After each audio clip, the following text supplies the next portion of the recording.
All right, we are live. Thank you for joining me today.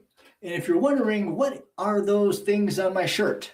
They're monster trucks. I ordered a shirt online. They custom fitted to me. They have my measurements. Pretty cool how this works. And I saw this pattern. I go, oh, it looks cool. I didn't realize it was a monster truck till I saw it. I do have an eye appointment this month, so maybe I need to get in there sooner. So today we're going to talk about what leaders do to stifle, keep their people down, and to ensure that they never, ever reach their full potential, and how to fix it quickly. Stay tuned. We're going to cover this. And if you are a leader and you have salespeople, it doesn't have to be salespeople. If you have a team, this will change everything for them, and it will change things for you.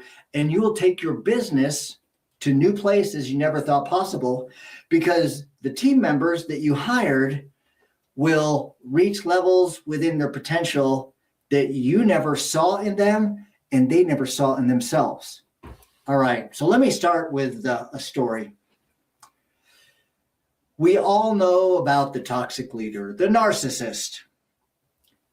And it's very obvious who they are and how they stunt growth. But what people don't realize is there's many people that aren't narcissists that subtly keep your people down. They put a lid on their growth so they can never come out of there. I was looking for my lid on my jar. I'm not sure where it is. So they stay stuck. So I'm going to take the lid off the jar so you all can get out and live your true potential. So first story, I was working with a company, and we'll call this guy Tim. I actually called this guy Tim in my last video. Not his real name. And we would attend a sales meeting. And I remember my first sales meeting, I was all excited, to get in and learn from my peers. And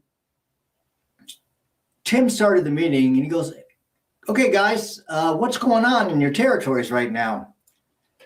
Silence. I'm like, that's weird. Any ideas for improvement? And so I said, I have an idea. And I was scared because I was new there, but I was also wanting to make a good first impression. And I saw something that I thought was really obvious that people were doing that kept us from getting more sales in less time. They had us reaching out to mid-level managers, purchasing agents, buyers, materials managers, and not the main decision makers. And I thought that was a waste of time. So I said, I had a question and an idea. Instead of talking to the buyers, the purchasing agents, the materials managers, the purchasing managers, I'm being redundant on purpose. Why don't we reach the C-level? And then it was like all of a sudden, you ever had that feeling when you say something that maybe you shouldn't, and just the air just is a little strange and awkward, the silence that continues to go on. And so for about 3 to 5 seconds, which seemed like an eternity of this weird, awkward silence, all of a sudden Tim says, he's a 6'4", 350-pound former Marine. Very intimidating. And I was just learning this about him. He was either screaming at you or nice. And you never knew quite what you were going to get. Kind of like Forrest Gump, his mom telling him life is like a box of chocolates. Well, with Tim, you never knew quite what you were going to get, because with Tim, he's like a box of chocolates. You never know what you're going to get. And he said, that's a waste of our time. Do you understand that we are the bottom of the priority list, and we're going to waste their time? We're going to waste our time. I started this business, and for the last 10 years, this is what we've been doing, and this is what works best. This guy didn't have sales experience, but he was very successful as a business person, and he made lots of money, very successful overall. He had some good leadership qualities. This was not one of them. And so everyone was silent, and I'm like, my goodness. And so the following sales meetings, I realized people, the the other salespeople would come to me and say, Janice, just don't say anything, okay? It's just best.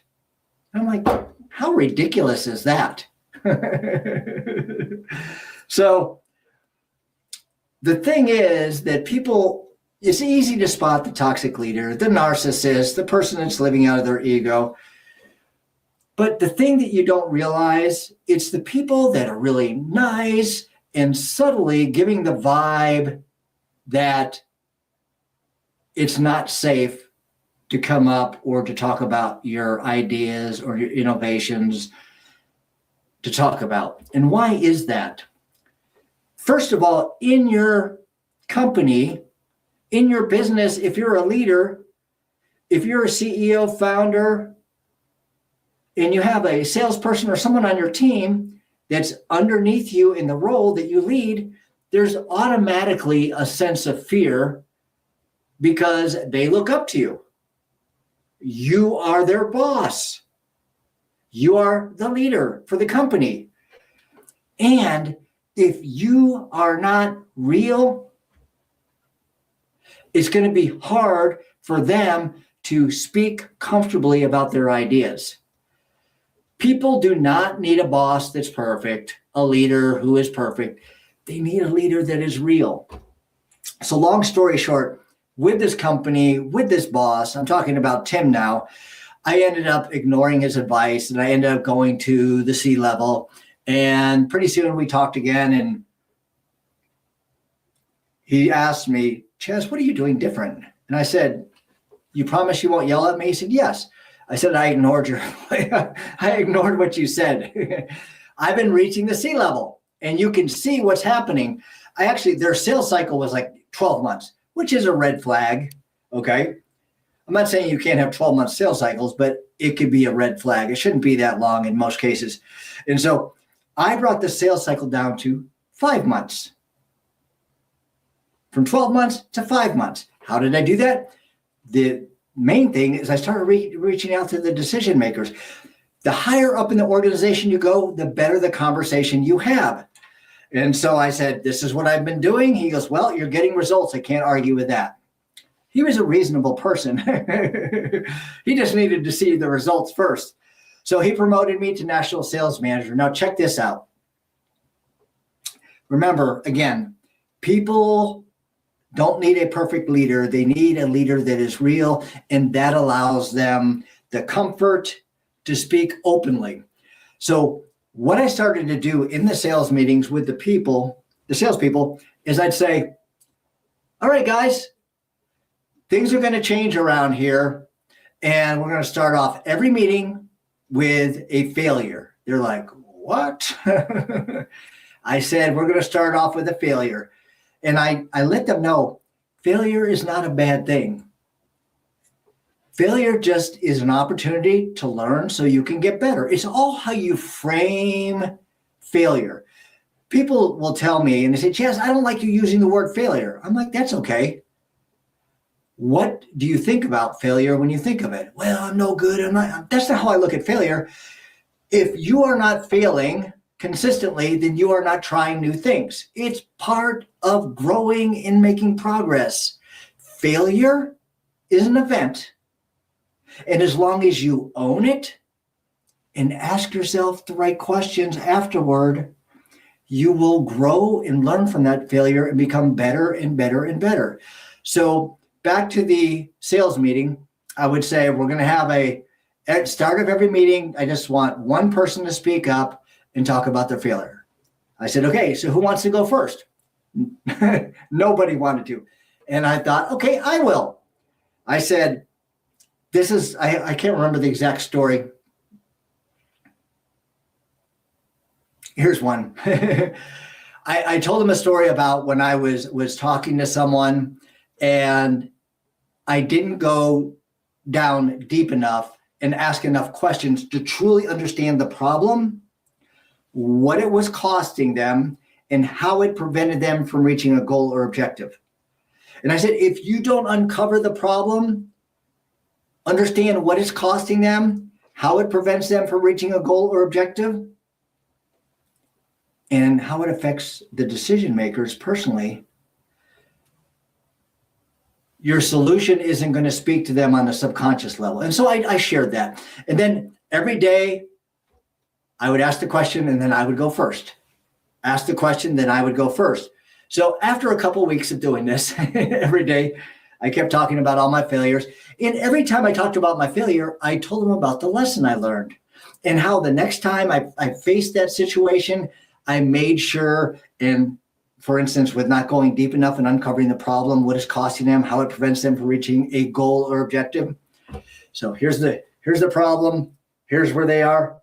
Okay, this is what it would prevent them from reaching a goal or objective. And I said, that was so valuable to me because I own my failure. All transformation begins with the truth. So it's not only that you have a failure, you admit you have the failure, but you don't beat yourself up. You ask yourself the right questions. What can I learn from this? How can I get better? What can I do to make sure I never do this again? That's what you do. And I told them that's why we're having this, because you all have much potential. And truth is the beginning of transformation. So once you put it out there, I know it's uncomfortable, but here I am, the leader of the sales team, and I'm telling you, I fail all the time. So they started talking about their failures a little bit more. And a little bit after a month, we would start out and people go, I want to go first. I want to go first. And you know what happened? Transformation happened because they were talking about the truth. They weren't beating themselves up. And that's what they were doing normally. They were saying, you know what? I tried this thing and man, it failed miserably. I'm like, what's the lesson that you learned? Anybody else here on the team? Did you face this? They're like, I've faced that. Oh, here's an idea. Now we came together as a team. We talked about our failures, what we learned from them. We own them. And the salespeople, it was amazing. There was one person I didn't think was going to be around very long, and they would start owning it. And they actually became the most successful salesperson in the company, and they were crushing my sales records, which was fine. That's what I was there to help them do. And it all started with helping them own their failure, not beating themselves up, and realize it's a safe place to talk about failure. Because if you don't talk about your failure, you don't talk about your challenges, if you don't talk about the things that you're struggling with, and many times it's up here with the mindset. And we had the salespeople show up. It's like, you know what? I'm scared when I call the CEO. I'm scared when I'm meeting with the C level. I'm scared when I meet with multiple people from the C level. And so we talked through this. Talking about your fear doesn't make it happen. Suppressing your feelings and emotions and your fears will ensure that you never grow. So remember this. If you want to be a leader that takes your team to the next level, be real. Talk about your failures. Don't beat yourself up, and give them the process. All transformation begins with the truth. And let them know, I failed more times than you probably would ever realize or recognize or even think. But getting this company to here, I failed more times than I can count, but I don't let it define me. Failure does not define you. It's just a step in the process. As long as you own it, ask yourself the right questions, and learn from it. So next time you face that same situation or something similar, you're going to be prepared for it. This is how you create a culture where it's safe to fail, which you want, It's safe for people to come up with ideas that they normally wouldn't talk about. Now they can thrive. Yes, you need a proven system and process for them to operate in, but you allow them with their unique skills in creative thinking to come up with ways to do things in ways that they would uniquely, apart from some of their other peers on their sales team, or apart from how I may do something, and that's okay. So celebrate everyone's uniqueness, but you need to have a proven system and process. And as a leader, be real. It will allow other people to be real. Then they can talk about their failures, ask themselves the right questions, and learn from it.